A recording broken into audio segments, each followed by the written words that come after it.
Hi friends, good evening. నేను ఇవాళ కూడా మీకు ఒక స్టోరీని చెప్పబోతున్నాను. ఈనాడు బుక్లోది అనమాట. ఎం వెంకటేశ్వరరావు గారు రాసినటువంటి గ్రంథాలయం వీధి అనేది ఈనాడు బుక్లో కదా చెప్పబోతున్నాను. Please my channel like, share, subscribe and comment. Okay, ఈ కథ చదువుతాను ఇప్పుడు. బెదవాడికి సమీపంలో ఉన్న ఆ మారుమూల గ్రామంలో ఒక వీధిలో ఉన్న ఆ ఇంటికి అప్పటి వరకు యజమాని అయిన పార్వతమ్మ కాలం చేసి 14 రోజులైంది. ఆ రోజుల్లో ఆమె భర్త గంగాధరం ఉపాధ్యాయుడిగా ఆ ఊరు వచ్చి ఇల్లు కట్టుకుని స్థిరపడ్డాడు. వాళ్ళకి 2 పిల్లలు. పెద్దవాడు సూర్యం, అతని భార్య అరుణ, ఇద్దరు అమెరికాలో ఉద్యోగస్తులు. వీళ్ళకి 2 పిల్లలు, ఒక అమ్మాయి, ఒక అబ్బాయి. చిన్నవాడు శేఖర్, అతని భార్య కవిత. వీళ్ళకి 2 ఆడపిల్లలు, సింగపూర్లో ఉంటారు. గంగాధరం మరణించి 10 ఏళ్ళు అవుతోంది. కొడుకులు తమ దగ్గరికి రమ్మని పార్వతమ్మని బలవంతం పెట్టినా ఉన్న ఊళ్ళోనే సొంత ఇంట్లో ఒంటరిగా ఉంటోంది. పార్వతమ్మ చేసిన పూజల వల్లనో ఆమె నిష్కామత్వం వల్లనో ఏమాత్రం అనారోగ్యం, అసౌకర్యం లేకుండానే నిద్రలోనే శివైక్యం పొందింది. అదే ఊళ్ళో ఉన్న దూరపు బంధువు భాస్కరం పార్వతమ్మ పార్థివ దేహాన్ని ఆమె కొడుకులు వచ్చేదాకా భద్రపరిచాడు.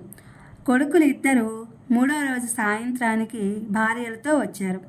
13 రోజులు తల్లి కర్మకాండలు శ్రద్ధగా చేశారు. బంధువులు ఆ రోజు సాయంత్రం వెళ్ళిపోయారు. 14వ రోజు మధ్యాహ్నం హాల్లో టీవీలో క్రికెట్ చూస్తున్నాడు శేఖర్. అతని భార్య కవిత వచ్చి ముఖ్యమైన పనులన్నీ వదిలేసి ఇప్పుడు మ్యాచ్ చూడడం అవసరమా అంటూ భర్త చేతిలో ఉన్న రిమోట్ తీసుకుని టీవీ ఆఫ్ చేసింది. ఏంటి కవిత, ఇప్పుడు నేనేం చేయాలి అన్నాడు చిరాగ్గా. అలా అంటారేంటండి? ఇల్లు విషయం, బంగారం సంగతి బావగారితో మాట్లాడి తేల్చండి. అసలే రాజధాని దగ్గర ప్రాంతం మనది. ధరలు బాగా పెరిగాయట. మనకి 2 ఆడపిల్లలే. చీటికి మాటికి రావడానికి వీలు పడని ఉద్యోగం మీది. కాబట్టి ఈ విషయాలు ఇప్పుడు తేల్చుకుని వెళ్ళడమే సరైన పని. లేవండి అనేసి లోపలికి వెళ్ళింది. అన్నయ్య ఏనాడు ఈ విషయాలు ప్రస్తావించలేదు. ఇప్పుడు తను తొందరపడి అడగడం బాగుంటుందా అని ఆలోచిస్తూ బయటకు నడిచాడు శేఖర్. బజార్లో భాస్కరం బాబాయ్ కనిపించాడు. బాబాయ్, ఏంటి ఇలా వచ్చావు? పలకరించాడు శేఖర్. చిన్న పని మీద వచ్చానురా. మొత్తానికి అన్నదమ్ములు 2 కలిసి సఖ్యతగా మాట తేడా లేకుండా మీ అమ్మ కార్యక్రమాలన్నీ శ్రద్ధగా ముగించారు. చాలా సంతోషంగా ఉంది. ఎన్నాళ్ళు ఉంటారు ఇక్కడ? నేను 10 రోజుల్లో వెళ్తాను. అన్నయ్య ఈ నెలంతా ఉంటాడు. ఇల్లు ఎవరికైనా అద్దెకిస్తారా? ఆ విషయంలో నీతో మాట్లాడదామని. అయితే బజార్లో ఎందుకు, మా ఇంటికి వెళ్దాం పదా అన్నాడు. భాస్కరం మాట మీద వాళ్ళ ఇంటికి వెళ్ళాడు శేఖర్. భాస్కరం భార్య తులసి వచ్చి శేఖర్ని పలకరించింది. 2 నిమిషాలు మౌనం తర్వాత, చెప్పు, ఇల్లు బంగారం గురించేనా? మీ అన్నయ్య ఏమంటున్నాడు అడిగాడు భాస్కరం. ఇంకా ఈ విషయాలు అన్నయ్యతో మాట్లాడలేదు. బాబాయ్ అడిగితే ఏమనుకుంటాడని అన్నాడు శేఖర్. ఇందులో అనుకునేందుకేముంది? పిత్రార్జితం 2కి సమాన హక్కు ఉంటుంది. అసలు నీ ఉద్దేశం ఏంటి? అన్నయ్య అమెరికాలో సెటిల్ అయ్యాడు. వదిన కూడా ఉద్యోగం చేస్తోంది. నాకు 2 ఆడపిల్లలు, ఒక్కడి సంపాదన. అందుకని ఇల్లు బంగారం పంచుకుంటే బాగుంటుందని అనుకుంటున్నా. సిటీకి సమీపంలోనే ఉంది కదా, రేట్లు కూడా బాగానే ఉన్నాయని విన్నాను. అది నిజమే, కానీ ముందు అన్నయ్యతో ఒకసారి మాట్లాడు. అది అది నీ సమక్షంలో అయితే బాగుంటుందని. మధ్యలో నేనెందుకురా? మీరిద్దరూ నాకు కావలసిన వాళ్ళే. ఒకవేళ నేను చెప్పింది మీలో ఎవరికి నచ్చకపోయినా నాకు ఇబ్బందిగా ఉంటుంది అన్నాడు భాస్కరం. అలా జరగదులే బాబాయ్. అయితే ఇవాళే మీ అన్నయ్యకి సంగతి చెప్పి ఏమన్నది నాతో చెప్పు. దాన్ని బట్టి నేను వస్తాను. అంతలో తులసి కాఫీ తెచ్చిచ్చింది. కాఫీ తాగి లేచి బయలుదేరుతూ, సరే బాబాయ్, నేను తర్వాత ఫోన్ చేస్తాను అని బయటకు వచ్చాడు శేఖర్. ఆ రోజు రాత్రి అన్నయ్యతో మాట్లాడదాం అనుకున్నాడు. కానీ రాత్రి భోజనాలు అయ్యాక బాల్యపు సంగతులు, తల్లిదండ్రుల ముచ్చట్లు సూర్యం చెప్తుంటే తాను చెబుదామనుకున్న అసలు విషయాన్ని మర్చిపోయి శేఖర్ కూడా జ్ఞాపకాలను పంచుకున్నాడు. వేకువజామున 3 గంటలు పెంపుడు కుక్క అరుపుకి సూర్యానికి మెలకు వచ్చింది. తలుపు తీసి వసారాలోకి వచ్చి బల్ల మీద కూర్చున్నాడు ఏదో ఆలోచిస్తూ. 1 గంట తర్వాత శేఖర్ లేచాడు. వసారాల సూర్యాన్ని చూసి లేచి, చాలాసేపు అయిందా అన్నయ్య అన్నాడు ఆవలిస్తూ. అవునరా, నిద్ర పట్టడం లేదు అని 4 దాటింది. అలా కాలువ వరకు వెళదామా అన్నాడు సూర్యం. అన్నతో ఇల్లు బంగారం గురించి మాట్లాడడానికి ఇదే మంచి సమయం అనుకున్నాడు శేఖర్. ఇద్దరూ నడుస్తూ పొలిమేరలలో ఉన్న కాలువ ఒడ్డుకి వచ్చారు. గుర్తుందా నీకు, నాన్న మన ఇద్దరిని సైకిల్ మీద తీసుకొచ్చి ఇక్కడే ఈత నేర్పించాడు అన్నాడు సూర్యం. ఎందుకు లేదు, నాకు ఈత అంటే ఉన్న భయాన్ని పోగొట్టడానికి రోజు తీసుకొచ్చేవాడు. చాలా సంవత్సరాల తర్వాత అన్నదమ్ములిద్దరూ బాల్యాన్ని గుర్తు చేసుకుంటూ కాసేపు కాలువ ఒడ్డున నడిచారు. పారుతున్న నీళ్లలో దిగి ఈత కొట్టారు. సూర్యోదయం మొదలయ్యే ఛాయలు కనిపించడంతో ఇద్దరూ ఇంటికి బయలుదేరారు. దారిలో అన్నయ్య, నువ్వేమీ అనుకోనంటే అని తన మనసులో అనుకుంటున్న సంగతి చెప్పాడు. దాంతోపాటే క్రితం రోజు భాస్కరం బాబాయ్ వాళ్ళ ఇంటికి వెళ్ళిన సంగతి వివరించాడు. సూర్యం మౌనంగా విని సరే రమ్మను అన్నాడు. ఆ రోజు మధ్యాహ్నం భోజనాలు అయ్యాక భాస్కరం వచ్చాడు. కాసేపు పిచ్చాపాటి అయ్యాక భాస్కరం అసలు సంభాషణ మొదలు పెడుతూ, ఎన్నాళ్ళు ఉంటారా అన్నాడు. నేను ఈ నెలాఖరు వరకు ఉంటాను బాబాయ్, తమ్ముడు 10 రోజుల్లో వెళ్తాడు. మరైతే ఇంటిని ఏం చేద్దాం అనుకుంటున్నారు? ఎవరికైనా అద్దెకిస్తారా? ఇంకా ఏమీ అనుకోలేదు, అమ్మితే మంచి రేట్ వస్తుందని పొద్దున తమ్ముడు చెప్పాడు. మరి నువ్వేమంటావు? అదే నిన్ను అడుగుతున్నాను, నీ అభిప్రాయం చెప్పు బాబాయ్ అన్నాడు సూర్యం. మీ శ్రేయోభిలాషగా చెప్తున్నాను. మనది అనేది ఒక కుటుంబం ఒకటి ఉంటేనే ఎప్పుడైనా పుట్టి పెరిగిన ఊరు, మనవాళ్ళు అనే ఆప్యాయతలు రాకపోకలు ఉంటాయి. కాదు అమ్మేసుకుంటామంటే మీ ఇష్టం. ఊరంటే మీ అమ్మా నాన్నలు ఒక్కళ్ళే కాదుగా, చిన్నప్పటి నుంచి మీకు తెలిసిన వాళ్ళు, కలిసి పెరిగిన వాళ్ళు, కలిసి చదువుకున్న వాళ్ళు, బంధువులు అంతా మీ వాళ్ళే అన్నాడు భాస్కరం. దీర్ఘ శ్వాస తర్వాత, బాబాయ్ రేపు సర్వేయర్ని, బంగారము వెండి తూకం వేయడానికి కంసాలిని పిలిపించు అన్నాడు సూర్యం. ఆ మాటతో భాస్కరానికి కానీ అక్కడే ఉన్న శేఖర్కి కానీ ఆపై మాట్లాడే అవకాశం కలగలేదు. సాయంత్రం ఇంటి ముందు అరుగు మీద కూర్చుని కృష్ణతో మాట్లాడుతూ ఉన్నాడు సూర్యం. లోపల శేఖర్, మంచి పని చేశారు, ఏది తేల్చుకోకుండా ముసుగులో గుద్దులాట ఎందుకు, ఇదే మంచిది అంది కవిత. అన్నయ్య ఏమైనా అనుకున్నాడో ఏమో, ఇన్నేళ్ల బట్టి లేని పంపకాలు ఇప్పుడు ఎందుకంటే నువ్వు వినవు. నిమిషానికోసారి మీ నాన్నతో మాట్లాడిస్తావు. అమ్మ పోయి నెల కూడా తిరక్కముందే ఇల్లు బంగారం అమ్ముకుని తెగతింపులు చేసుకోవాలా? ఎందుకింత తొందరపడుతున్నావో అర్థం కావట్లేదు అన్నాడు శేఖర్ అసహనంగా. మరుసటి రోజు ఉదయాన్నే 2 మనుషులు వచ్చారు. వాళ్లతో అటక మీద ఉన్న ఇత్తడి గుండిగలు, గంగాళాలు, బస్తాల్లో కట్టిపెట్టిన ఇతర సామాన్లు కిందకి దింపించాడు సూర్యం. ఇంకేమైనా ఉన్నాయా? ఇంకో 3 మూటలు ఉన్నాయండి, వాటిని దించండి. వాటిలో తండ్రి ఎంతో ఇష్టపడి సేకరించిన విలువైన పుస్తకాలున్నాయి. వాటిని పిల్లల కంటే భద్రంగా చూసుకునేవాడు ఆయన. తండ్రి గుర్తొచ్చి శేఖర్ మనసు భారమైంది. లోపల ఏదో కలవరం.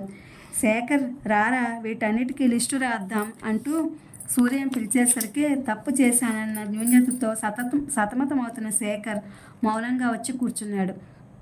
అరుణ, కవిత మీరు కూడా రండి. తర్వాత అన్యాయం జరిగిందన్న భావన ఎవరి మనసుల్లోనూ ఉండకూడదు అన్నాడు సూర్యం. వాళ్ళు వచ్చి నిలబడ్డారు. ఇత్తడి సామాన్లు అన్నీ 2 భాగాలు చేస్తూ, చూసావా, అమ్మా నాన్న ఇటువంటి పరిస్థితిని ముందే ఊహించి ఉంటారేమో, అందుకే ప్రతి వస్తువు 2 కొన్నారు అని ఉన్న సామాన్ల లిస్టు తయారు చేశాడు సూర్యం. ఒక్కటే ఉన్న కొన్ని సామాన్లు పక్కన పెట్టి వాటికి లిస్టు రాశాడు. మధ్యాహ్నం సర్వేయర్ వస్తాడు, ఇల్లు కొలతలు రాస్తాడు. అలాగే కంసాలి కూడా వస్తాడు. బంగారము వెండి సమానంగా తూకం వేస్తాడు. ఇల్లు అమ్మేద్దాం, ఇక ఎటు తిరిగి పంచుకోలేమని వారసత్వంగా ఉన్న వస్తువుని, ఆవు కుక్క, అవును అమ్మేద్దాం, కుక్కని ఎవరికో ఒకరికి ఇచ్చేద్దాం. ఆ తర్వాత మనం ఎంత దూరంలో ఉన్నా పైసా ఖర్చు లేకుండా స్కైప్ వంటి సదుపాయాలు అందుబాటులో ఉన్నాయి అన్నాడు. అంతే, ఆ మాటకి ఏం మాట్లాడాలో అర్థం కాలేదు ఎవరికి. సూర్యం ఇంత తొందరగా నిర్ణయం తీసుకుంటాడని వాళ్ళు ఎవ్వరూ ఊహించలేదు. అంతలో సూర్యం కోసం ఎవరో వచ్చి పిలవడంతో బయటకు వచ్చాడు. కవిత పరిస్థితి కుడి చేతిలో పడ్డ ఎలకలా మారింది. అరుణ మౌనంగా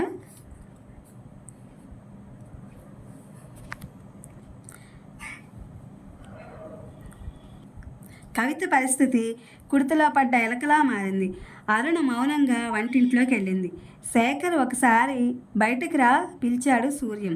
అవును, కొనడానికి కృష్ణ మనుషుల్ని పంపాడు. 10,000కి అడుగుతున్నారు, నువ్వేమంటావు అన్నాడు. నీ ఇష్టం అన్నాడు. అన్నింటికీ నా ఇష్టమని ముఖస్థుతికి అంటే ఎలా? వెళ్ళి కవితకు కూడా ఒక మాట చెప్పిరా అన్నాడు సూర్యం. బయట వాళ్ళ ముందు కాదనలేక లోపలికి వెళ్ళొచ్చి తను నీ ఇష్టమే అంది అన్నయ్య అన్నాడు. అయితే అవును తోలుకుని వెళ్ళండి. సూర్యం అనగానే వచ్చిన వాళ్ళు డబ్బులు ఇచ్చి ఆవును తోలుకెళ్ళారు. ఈ 10,000 బీరువాలో పెడుతున్నానని చెప్పాడు సూర్యం తమ్ముడితో. ఆ రోజు మధ్యాహ్నం భాస్కరం సర్వేయర్ని కంసాలని తీసుకురావడంతో ఇల్లు కొలిపించి వెండి బంగారాల్ని కంసాలతో సమానంగా తూకం వేయించి పక్కాగా పేపర్ మీద రాయించాడు సూర్యం. సాయంత్రానికి అన్ని లెక్కలు తేలిపోయాయి. బాబాయ్ ఇల్లు కొనేవాళ్ళుంటే ఏర్పాటు చేయి, బేరం కుదిరితే తమ్ముడు వాళ్ళుండే ఈ 10 రోజుల్లోనే రిజిస్ట్రేషన్ కూడా చేయిద్దాం అన్నాడు సూర్యం. ఆ మాటలకి శేఖర్ గొంతు పూడుకుపోయింది. చిన్నప్పుడు ఈ ఇల్లు కట్టడానికి తండ్రి ఎంత కష్టపడ్డది. అన్నయ్య తను గోడలకి ప్రతిరోజు నీళ్లు పోయడం కళ్ళ ముందు మెదిలింది. డబ్బులు ఉన్నప్పుడు ఒక్కో గది వేసుకుంటూ అంచెలవారీగా నాన్న కట్టిన ఈ ఇంట్లో తమ ఇద్దరి బాల్యం ఎదిగింది. తల్లి ఎప్పుడు ఇంట్లో ఉండే వాళ్ళ మనసుల్లో ఆప్యాయతలు ఎప్పటికీ సజీవంగా ఉండాలి. అందుకే సొంత ఇల్లు కట్టుకుంటాం. ఇంట్లో తోబుట్టువుల మధ్య ప్రేమల్ని ఇంకో తరానికి అందిస్తూ మనసుల్ని అనుసంధానం చేసినప్పుడే ఇల్లు అందరికీ దేవాలయంలా కనిపిస్తుంది. లేకపోతే 4 గోడలపై కప్పులతో నీడనిచ్చే ప్రదేశంలా కృతకంగా కనిపిస్తుంది అనేది. అది గుర్తొచ్చి శేఖర్ దుఃఖాన్ని ఆపుకోలేకపోతున్నాడు. భార్య మాటలు విని తొందరపడడం వల్ల తన కుటుంబం శాశ్వతంగా ఏం కోల్పోతున్నది అవగతమవుతోంది. జీవితాంతం కొనసాగించాల్సిన బంధాలు దూరం అవుతున్నట్లు అనిపిస్తోంది. భాస్కరం వెళ్ళిపోయాడు. సూర్యం బజార్కు వెళ్ళాడు. 2 రోజుల్లో తారుమారైన పరిస్థితులకి తనే కారణమని భావనతో శేఖర్ కుమిలిపోతున్నాడు. వసారాలో బల్ల మీద స్థాణువుల్లో కూర్చున్నాడు. కవిత అతనికి దగ్గరికి వస్తూ మా నాన్న ఫోన్ చేశారు, మాట్లాడండి అంది. వద్దు, నేను ఇప్పుడు మాట్లాడే పరిస్థితుల్లో లేను, నువ్వే మాట్లాడు అని. కవిత ఏదైనా కోల్పోవడానికి క్షణం సేపు పట్టదు, కానీ ఏర్పరచుకోవడానికి మాత్రం ఒక జీవితకాలం సరిపోదు అన్నాడు. అర్థం కానట్లు చూసింది కవిత. నేను అనేది డబ్బు గురించి కాదు, రక్త సంబంధాల గురించి. అసలు పెద్దవాళ్ళు చెమటొచ్చి ఆస్తులు ఏర్పరిచేది తమ పిల్లలు అనుభవించడానికి కానీ అమ్ముకునే అధికారం పొందడానికి కాదు అన్నాడు. కవిత ఏదో చెప్పబోతుంటే ఇంకేం చెప్పొద్దు, ఏం చేయాలో నాకు తెలుసు, ఇక్కడుండే ఈ 4 రోజులు ప్రశాంతంగా ఉండనివ్వు అని బయటకు వచ్చాడు శేఖర్. అదే సమయంలో బయటకు వెళ్ళిన సూర్యం ఇంటికి వచ్చాడు.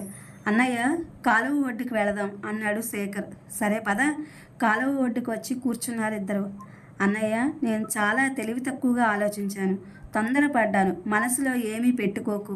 ఇల్లు అమ్ముకోవడం పంచుకోవడం వల్ల వచ్చే దానికంటే ఏం కోల్పోతున్నామో నాకు తెలిసింది. నన్ను క్షమించు. అమ్మకాలు పంపకాలు ఆపేద్దాం, నువ్వు ఎలా చెప్తే అలాగే చేద్దాం అన్నాడు చేతులు పట్టుకుని. ఇదే ఇంట్లో చిన్నప్పుడు నా దగ్గర ఏది ఉంటే అదే నీకు కావాలని మంకుపట్టు పెట్టేవాడిని. నేను ఇవ్వకపోతే పట్టుబట్టి మరీ దక్కించుకునేవాడిని. మరి ఇప్పుడు ఏమైంది? ఆస్తి పంపకాల విషయం నా దగ్గర ప్రస్తావించకుండా భాస్కరం బాబాయ్ దగ్గరికి వెళ్ళావు. అంటే నా దగ్గర చిన్నప్పటి నుంచి ఉన్న స్వాతంత్రాన్ని ఇవాళ ఆయన దగ్గర తాకట్టు పెట్టావు. నాన్న అమ్మ ఇన్నేళ్లుగా మన ఇద్దరి మధ్య అనుసంధానంగా ఉన్నారు కాబట్టి ఇన్నేళ్ళు ఈ పంపకాల విషయం మీరిద్దరూ ప్రస్తావించలేదు. ఇప్పుడు వాళ్ళిద్దరూ లేరు కాబట్టి నాతో ఇంటితో ఉన్న సంబంధాన్ని తెంపుకోవడానికి సిద్ధపడ్డారు. అంత కఠినంగా మాట్లాడకన్నయ్యా. కఠినం కాదు, వాస్తవం. మన పెద్దవాళ్ళు మన గురించి ఆలోచించబట్టే ఇవాళ మనం అమ్ముకోవడానికి సిద్ధపడ్డ ఇల్లు మిగిలింది. వారసత్వాన్ని కాపాడుకోవాలి, కానీ కలుపు మొక్కలా పెరికివేయకూడదు. అమ్ముకోవడం అంటే తెంపుకోవడమే. నీ భావాలు నా భావాలు వేరైనంత మాత్రాన రక్త సంబంధం మారదుగా. ఒక చేతికి ఉన్న 5 వేళ్ళు సమానంగా లేకపోయినా వాటి మూలాలు కలిసిపోయిన అరచేతిని హత్తుకుంటేనే పిడికిలు అవుతుంది, కలివిడి ఏర్పడుతుంది. అలా కాకుండా వైషమ్యాలతో వేళ్ళు తెంపుకుంటే మొండెం మాత్రమే మిగులుతుంది. అన్నదమ్ములు ముందు తరానికి బంధాలని అందించే వారధులు కావాలి, కానీ పగలు ద్వేషాలు పంచే అడ్డుగోడలు కాకూడదు. ఆ మాటలకి అన్న చేతులు పట్టుకుని చిన్నపిల్లాడిలా బావురమన్నాడు శేఖర్. తమ్ముడు భుజం మీద చేయవేసి ఊరుకో అన్నాడు ఓదారుస్తూ సూర్యం. ఇంటిని తను ఏం చేయదలుచుకున్నది వివరంగా చెప్పాడు. ఇద్దరు ఇల్లు చేరుకునేసరికే ఇంటి ముందు ఆవును కొనుక్కెళ్ళిన మనుషులు నిలబడి ఉన్నారు. ఏమైందని అడిగాడు సూర్యం. ఆవు అక్కడ ఉండట్లేదని, పలుపు తెంపుకుని వచ్చేసిందని, దగ్గరికి వెళితే కొమ్ములతో పడవడానికి వస్తోందని చెప్పారు. సూర్యం మౌనంగా లోపలికి వెళ్ళి వాళ్ళు ఇచ్చిన డబ్బు తెచ్చి వాళ్ళకి ఇచ్చి పంపారు. ఆ రోజు రాత్రి సూర్యంతో మాట్లాడిన విషయాలన్నీ భార్యతో కరాఖండిగా చెప్పేశాడు శేఖర్. సంవత్సరం తర్వాత పార్వతమ్మ సంవత్సరీకానికి వారం రోజుల ముందే అమెరికా నుండి భార్యాపిల్లలతో వచ్చాడు సూర్యం. వాళ్ళు వచ్చిన 2 రోజులకి శేఖర్ కుటుంబం హైదరాబాద్ వచ్చి అక్కడ నుంచి కారులో వచ్చారు. ఊళ్ళో మార్పులు బాగా తెలుస్తున్నాయి. సిమెంట్ రోడ్లు, కొత్తగా వచ్చిన ఇళ్ళు, షాపులు చూస్తూ ఏవండి ఊరు చాలా మారిపోయింది అంది కవిత ఆశ్చర్యంగా. కారు డ్రైవర్ ఇల్లెక్కడ సార్ అని అడిగాడు. ముందుకెళ్ళి కుడివైపు తిరిగితే గ్రంథాలయం వీధి అని బోర్డు కనిపిస్తుంది. అందులో 3వ ఇల్లు చెప్పాడు శేఖర్. 5 నిమిషాల్లో కారు ఇంటి ముందు ఆగింది. వీధి అరుగు మీద కూర్చున్న 15 ఏళ్ల అబ్బాయి చైతన్య, 12 ఏళ్ల అమ్మాయి పవిత్ర వీళ్ళని చూడగానే చిన్నపిల్లల్లా నాన్న బాబాయ్ పిన్ని వాళ్ళు వచ్చారు అని స్పష్టమైన తెలుగులో చెప్పి ఎదురెళ్ళి పిన్ని బాబాయ్ బాగున్నారా, హాయ్ పల్లవి, హాయ్ శృతి అని ఆప్యాయంగా పలకరిస్తుంటే ప్రయాణపు బడలకు మర్చిపోయారు శేఖర్, కవిత. సూర్యం బయటకు వచ్చి రండి రండి అని లోపలికి తీసుకెళ్లాడు. ఇంటి ముందు ఏపుగా పెరిగిన కొబ్బరి చెట్ల కింద గంగాళంలో కాళ్ళు కడుక్కునేందుకు నీళ్లు ఇత్తడి చెంబు కనిపించాయి. పలకరింపులు అవుతుంటే ఇక్కడికి వచ్చిన కుక్క తన వాళ్ళు వచ్చారన్న సంతోషాన్ని చిన్న మూలుగుతో వ్యక్తం చేసేసరికి నాటి జ్ఞాపకాలు సజీవంగా మిగిలిన దానిని ఆప్యాయంగా తడిమి దొడ్డువైపు చూశాడు. ఆవు నెమరు వేసుకుంటూ కనిపించింది. అంతే, శేఖర్ మనసులో ఎంతో సంతృప్తి. అరుణ అందరినీ పలకరించి కాఫీ తెచ్చిచ్చింది. నాన్న గ్రంథాలయం వీధి అంటే ఏంటి? శేఖర్ చిన్న కూతురు శృతి అడిగింది. గ్రంథాలయం వీధి అంటే లైబ్రరీ స్ట్రీట్ అని చెప్పిన పవిత్ర రా చూపిస్తా అని తీసుకెళ్ళింది. కవిత ఇంట్లోకి వచ్చిన కొత్త ఫర్నిచరు, పెద్ద ఫ్రిడ్జు, 2 గదుల్లో ఏసీలు, ఇంటి చుట్టూ ప్రహరీ గోడ చూసి ఇప్పుడు ఇల్లు చాలా బాగుందక్క అంది. అవును అంటూ నవ్వింది అరుణ. నాన్న మనము మేడ మీదకి వెళదామని పల్లవి అనేసరికి పిల్లలతో పాటు పెద్దలు కూడా పైకొచ్చారు. పెద్ద హాల్లో లోపలికి వెళ్ళగానే ఆ రోజుల్లో తల్లి తండ్రి కలిసి తీయించుకున్న ఫోటో పెద్దది గోడ మీద కనిపించేసరికి శేఖర్ మనసు ఆర్ద్రమైంది. పుస్తకాల కోసం గోడలను ఆనుకుని కట్టించిన అరల్లో రకరకాల పుస్తకాలు కనిపించాయి. అందులో తండ్రి సేకరించి దాచిన పుస్తకాలు చూసేసరికి శేఖర్కి కళ్ళు చెమ్మగిల్లాయి. ఆ పెద్ద హాల్లో మధ్యలో 2 పొడవాటి బల్లలు, వాటికి అటు ఇటు కుర్చీలు ఉన్నాయి. ఆ బల్ల మీద వార్తాపత్రికలు, మాసపత్రికలు కనిపించాయి. 3 వ్యక్తుల్ని కూర్చుని చదువుకుంటున్నారు. వీళ్ళందరినీ చూడగానే వాళ్ళు లేచి నిలబడ్డారు. అంతలో ఓ 30 ఏళ్ల కుర్రాడు వచ్చి మామయ్య, అత్తయ్య అని వరుసలు కలిపి పలకరిస్తుంటే ఆశ్చర్యంగా చూశాడు శేఖర్. వీడు మన భాస్కరం బాబాయ్ 3వ కొడుకు. డిగ్రీ వరకు చదివాడు, పెళ్ళయింది, మన ఇంట్లోనే ఉంటూ ఇంటిని లైబ్రరీ బాధ్యతలు చూసుకుంటున్నాడు. మనం వస్తున్నామని తాత్కాలికంగా భాస్కరం బాబాయ్ ఇంటికి వెళ్ళాడు. అన్నయ్య చాలా మంచి పని చేశావు. అమ్మా నాన్నల్ని సజీవుల్ని చేసి మాకే కాదు మన పిల్లలకి విలువలు నేర్పించావు. మన ఇంటిని, మన వీధిని, మన ఊరికే ప్రత్యేక గుర్తింపుగా గ్రంథాలయం వీధిగా మార్చావు. ఆ రోజు నేను ఆవేశపడినట్టు నువ్వు పంతంతో ఇల్లు అమ్మేసి ఉంటే మనం ఏం కోల్పోయేవాళ్ళము. మాటల్లోనే కాకుండా చేతల్లో చూసి నాలా ఆవేశపడే వాళ్ళ కళ్ళు తెరిపించావు అన్నాడు శేఖర్ ఉద్వేగంగా. ఇంటి ముందు అరుగు మీద కూర్చుని మాట్లాడుకుంటున్నారు పిల్లలు. అప్పుడప్పుడు మనకి స్కైప్లో చూపించే దానికంటే ఇల్లు, లైబ్రరీ, ఇక్కడ వాతావరణం చాలా బాగున్నాయి కదక్క అంది శృతి. పక్క అరుగు మీద కూర్చుని సెల్ ఫోన్ చూసుకుంటున్న చైతన్య, ఇక నుంచి ప్రతి సంవత్సరం నానమ్మ తిథికి అందరం ఖచ్చితంగా ఇక్కడికి రావాలని నిర్ణయించారు నాన్న అన్నాడు. ఆ మాటలు విన్న శేఖర్కి కుటుంబ అనుబంధాలని ఒక తరం నుంచి మరొక తరానికి తీసుకువెళ్లే సారథులు అన్నదమ్ములే.